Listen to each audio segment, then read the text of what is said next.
Qadimgi va o'rta asrlarda Tangritog'ning g'arbiy tizmalaridan Sirdaryoning o'rta oqimi o'ng sohilgacha bo'lgan kattagina hududdan iborat Toshkent vohasining o'zbek xalqi va davlatchiligi tarixida o'ziga xos o'rni bor.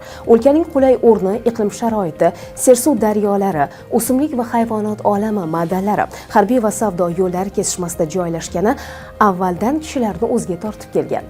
Shu yo'sinda uzoq yillar ichida bu yerda o'ziga xos boy madaniyat yaratib borilgan. Hududda aniqlangan 855 ta arxeologiya yodgorligi va ushbu hudud tarixini o'rganish yuzasidan tadqiqotlar natijalari buning tasdig'idir. Kuni kecha Chirchiq shahrida Toshkent vohasi tarixiga doir zamonaviy tadqiqotlar mavzusida anjuman bo'lib o'tdi. Unda ishtirok etgan muxbirimiz tafsilotlar bilan tanishtiradi.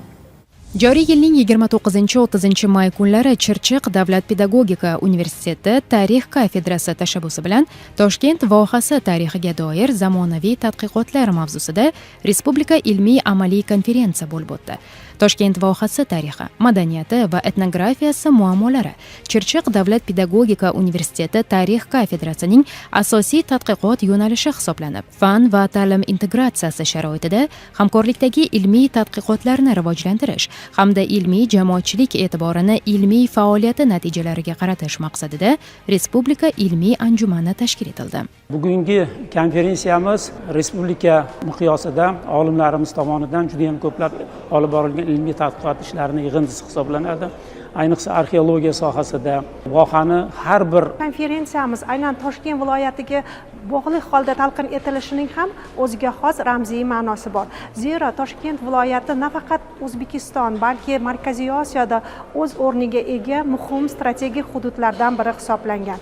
Aynan Toshkent viloyati tarixini o'rganish, mana shu tarixni jahon miqyosida targ'ibot etish mana bugungi konferensiyamizning asosiy maqsadi hisoblanadi.